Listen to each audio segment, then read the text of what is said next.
I burned out. That's what happened. I got tired, but I pulled myself together. It took some time and some work, and here I am shooting a video again for the first time in 2 months. We are so back. I wanted to make a New Year video to say it's the new year, I'm back, and then I didn't. So in this video, I'm gonna share with you the 2 things that helped me bounce back from a very long period of just not feeling it, just not being into it. Have you ever experienced burnout, by the way? Tell me in the comments.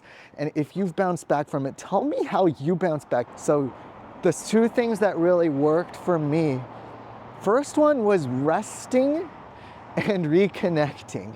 What do I mean by that? Well, first of all, it literally means just rest. I wasn't sleeping enough. I've always been the kind of guy that gets by with 6 hours of sleep, and I forced it to happen, and I forced it to work. You know, even when you lie down, you get 6 hours of sleep, you go to bed at 1 a.m., you wake up at 7. Maybe you didn't fall asleep instantly, like every freaking day of my life, right? So you don't get a full 6 hours. And besides, I'm a night owl. I do get a lot of my best ideas late at night. It takes a lot for me to put myself to bed, especially because, you know, the kids are asleep. But rest, just pure sleep, was really good. And the other thing was reconnecting, and reconnecting with what really matters is what I mean by that. I got so much family time, and that's actually what kicked this all off. I got so much family time in November, and I'm actually very proud of that. And Thanksgiving, I made a decision to just really be home. And part of that was I went on that retreat to Costa Rica. Now, mind you, the focus of that retreat was, and originally planned, it was just to set up my own retreat. But as I got out there, I was so far away from home that, and this is rest again, one, I was getting really good sleep. And that was transformative, but two, it helped me realize I'm definitely not there as much as I could be. Getting in bed, getting home at like 6, 7 at night, always kind of stressed out about things, always feeling like I'm behind with things. Thanksgiving break gave me a lot of rest. And I was like, oh, I could get used to this. And it was just so much fun. So reconnecting with the things that matter, family and fun, getting a lot of time with the kids, and we just goofed off a lot. Honestly, I want to tell you that I did something deep and moving and, I don't know, spiritual. We played Ninja Turtles on Steam, on my gaming laptop. We plugged in 3 controllers. We played to the end. We called up my brother, said, hey, bring your controller. We need your help to beat the shredder, because it's me, my 9-year-old, and my 6-year-old. And we did it. We beat the shredder. We fought hard. That kind of extended time with family and fun was actually deeply restorative.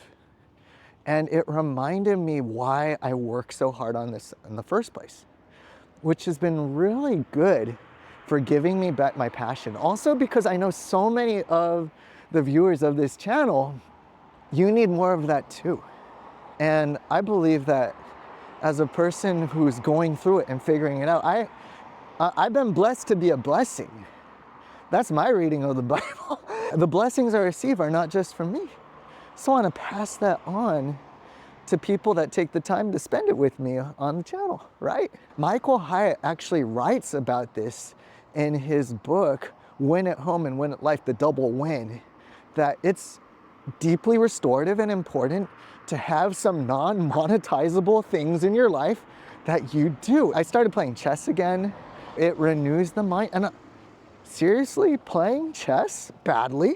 I'm not very good. Find me on Lee Chess at EDDO, triple D, just like my GPA.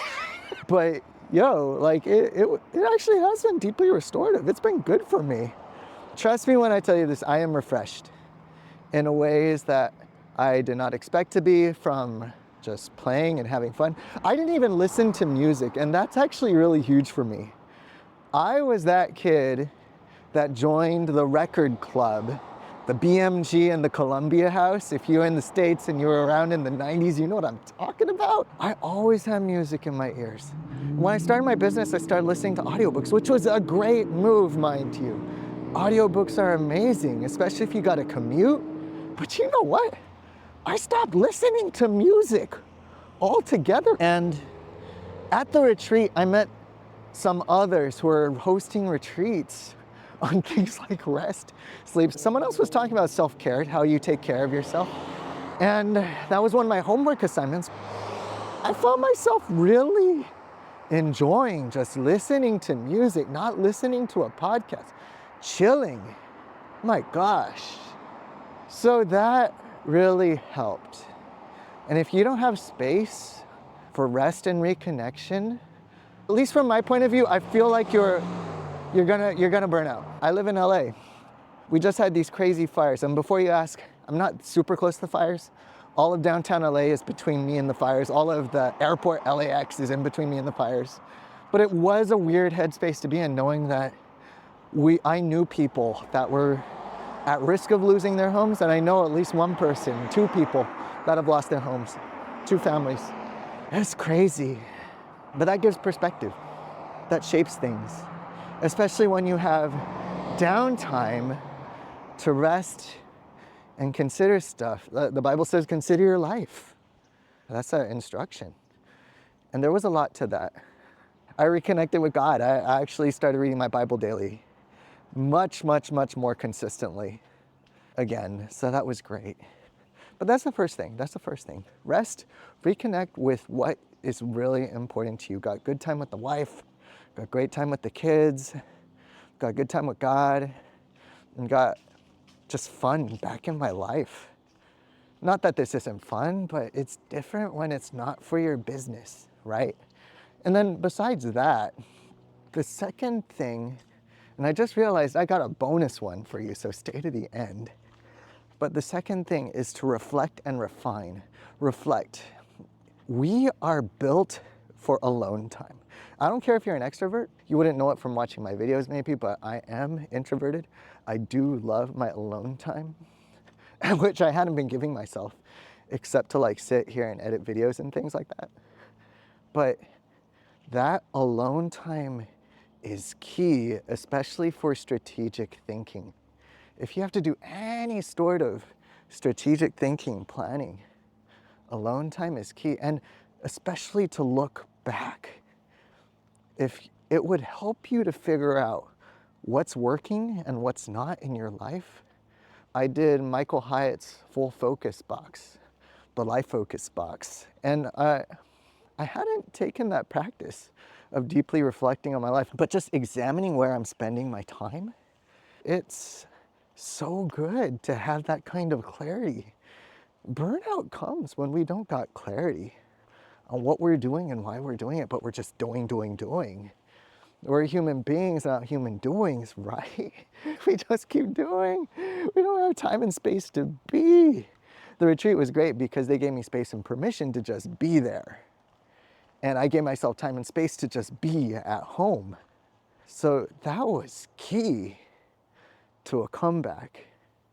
Even in chess, when I'm coming back from a tough game, I've realized, pause, recollect, reflect. What do I got left on the table? What weapons do I have? And that reflection time to pause and look at what we have on the table, that's everything. But after the reflection, refining. Refining is a word that I heard at first in the Bible, but it's a process that they make gold into pure gold. In California, gold is a large part of our state history, so 4th grade, man, they taught us all about the gold rush. But they would just get gold out of the ground, but it's kind of messed up gold. It's ore. So it's got all sorts of rock and other junk mixed up with it, but if you want to make a ring out of stuff like that, you gotta melt it down. And the cool thing about melting it down is that the impurities actually float to the surface. Now that's super hot, like Terminator 2 hot. You heat it super hot, then all of the impurities float to the surface and you can skim them off like you're getting the fat out of a soup. And you trim the fat basically. You pull out the things that aren't helping.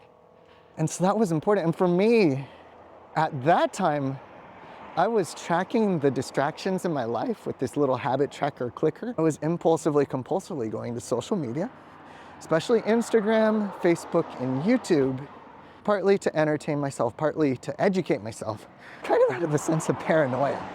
Like, I'm worried I'm falling behind, so I'm always educating myself, but I'm not implementing what I'm educating myself with, so it wasn't really helping.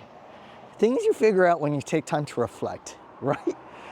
But that gave me some actions to take. I got a couple apps, one that I had on my phone from a long time ago called Forest, which kind of gamifies you staying away from your phone.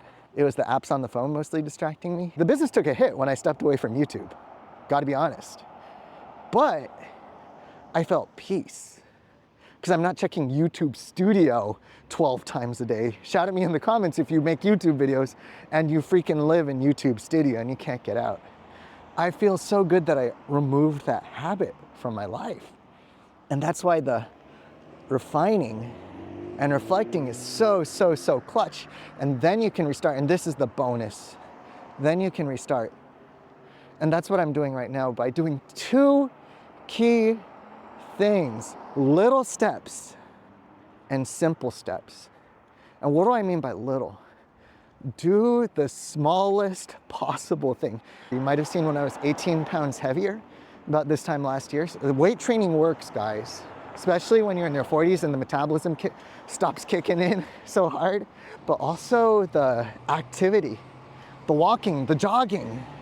I started jogging again, but you know, I've been consistent in my jogs, only committing to little jogs, little steps. I used to run 3 miles, 5 miles, 6 miles. Oh, I love it. And then I don't run again for a month. Because for me, it's all or nothing. Incidentally, I feel like I'm kind of that way with YouTube. Daily or nothing. It was really hard for me to step it back, you know what I'm saying? But I realized little steps was healthier, easier, and doable. Because what's doable is what gets done, right? So I only commit to a 10-minute jog every morning, 0.78 miles. I'm not even going that fast. I'm running 10-minute miles, which is kind of depressing for a guy that used to run 5-minute, 15-second miles in high school. Like, yo, what am I doing? But just accepting where I'm at after some reflection. Yeah, I don't want to hurt myself while jogging. And same for you with creation. What's a little step that you could take? And then simple steps, simple steps. What's simple is also what gets done. That's why I called it super simple marketing, because I realized so many small business owners are overcomplicating things. By the way, if you're a small business owner, I would love for you to join me because Small Business Growth Group is back, baby. I'd love for you to join me at the next one. It's a live, free call. It's 4 calls where we go through your business. There are 6 pieces of your business that you got to get right, because your business is like an airplane. If you have all 6 pieces, you'll fly fast and far. But guess what? If you're missing one of those pieces, where do you go if you don't got a wing? That's what we're here to help with. It's group coaching, it's live, it's with me, it's not a YouTube video. Link in description. I'd love to see you there. But yes, what is simple is what gets done. Simplify. I decided early on this would be a minimal editing video, because the editing is what slows me down. Just open up Descript. I was doing client work, by the way, with video, and I got some good client work helping others create their videos. But when it came to making my own videos, overcomplicate. And I see so many small business owners overcomplicating their marketing, which is why it doesn't get done. Working on my chess game, I work on it one piece at a time. The opening, the middle game, and the end game, right? And working on it one piece at a time makes not just sense, it makes me win. I've been winning. My ranking is slowly going up. And the same thing happens in life. So, I'm making a video a week. I'm not gonna be overly editing this stuff. I'm gonna be walking and talking, and I'm gonna be helping you along your creator journey. I'm committing to it. I'm saying it out loud. Look for 52 videos over the next 52 weeks. I can't even say this year because we're already a month into the year. But every day can be New Year's, man. You don't have to wait till New Year's to make a New Year's resolution. Let's frickin' go. And if you thought this was helpful, I told YouTube to show you the video that would be best for you right there. So click on that, and I'll see you in the next video. Take care.